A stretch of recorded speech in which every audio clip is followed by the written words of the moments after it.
Quand l'autre qui se présente à la porte, je ne sais pas ce qu'il est. Est-ce un ami ou un ennemi? Et vous voyez, à ce moment-là, c'est nos réflexes de survie, notre instinct de survie qui se met en place, c'est-à-dire l'aspect de protection. L'aspect de protection. Et c'est normal d'une certaine manière. C'est-à-dire, c'est la concordance avec moi-même qui est menacée. Ah, je n'ai pas le temps. Voilà. Alors, j'ai peut-être quand même du temps. Ou, voilà, ceci ou cela. Et c'est à la limite la règle d'or, l'empathie qui est menacée. On a un magnifique exemple. Un homme va de Jérusalem à Jéricho et tombe parmi les brigands. Le premier passe, le deuxième passe, le prêtre passe, le lévite passe, et un samaritain qui s'arrête. On revient ici au caractère inconditionnel de l'hospitalité, qui chez Jésus devient non-violence radicale. Si vous pensez que Judas participe à la scène, Judas participe à la scène.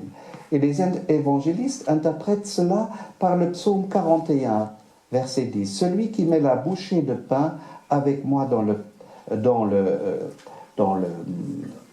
plat, c'est lui qui lève le talon contre moi. » Donc vous voyez, c'est toutes ces situations limites, plus ou moins importantes dans notre vie quotidienne, où nous n'allons pas jusqu'au bout de l'hospitalité. Et donc, ici apparaît un troisième critère. Cela suppose un nouveau rapport, la sainteté, à la vie et à la mort. Une liberté totale vis-à-vis de soi-même. J'en ai déjà parlé. Ma vie, dit Saint Jean, mais dans la bouche de Jésus, ma vie, personne ne la prend, c'est moi qui la donne. Vous voyez, c'est le don de soi qui est la clé ultime de la sainteté de Jésus.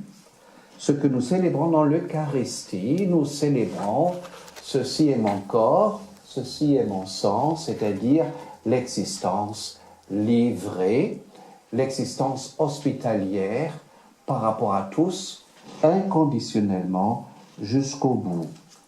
Et vous voyez, apparaît ici à l'intérieur même de l'hospitalité de Jésus, tout se passe, l'essentiel se passe autour de repas avec lui, jusqu'au repas du Seigneur, jusqu'à l'Eucharistie, Emmaüs, etc.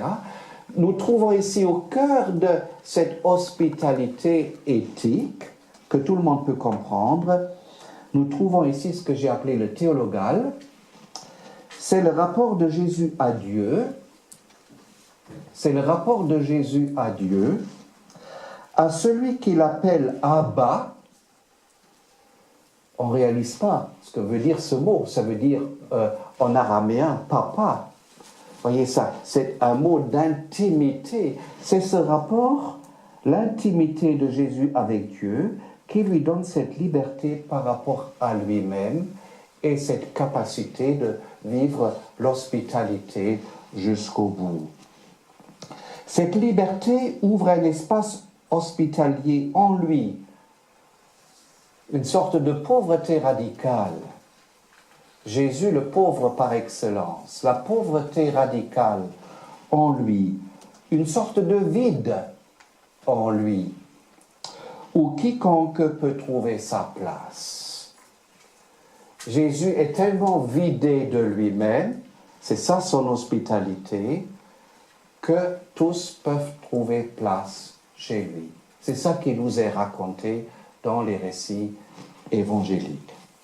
Il faut ajouter un dernier aspect.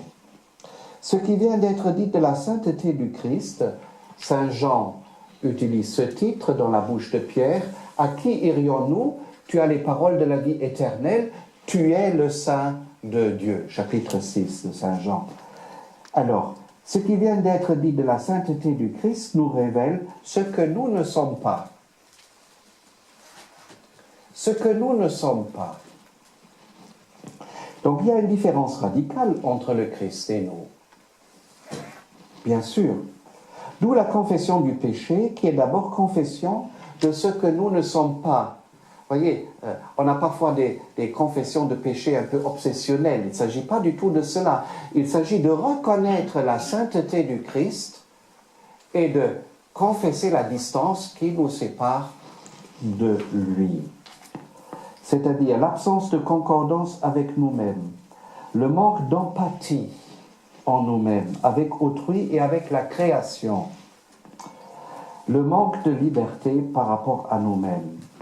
Et cela donne une sorte d'humilité tout à fait spécifique qui caractérise le chrétien. Mais cette découverte est déjà, je dirais, en quelque sorte seconde, parce que l'hospitalité du Christ est telle que sans cesse, ce que nous célébrons cette année avec l'année de la miséricorde, c'est-à-dire ce cœur vide où il y a la place, où nous, dans toute distance qui est la nôtre, nous pouvons devenir ses familiers.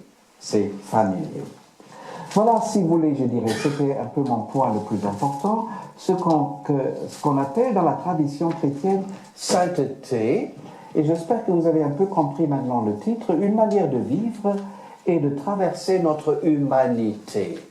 Une manière de vivre et de traverser notre humanité.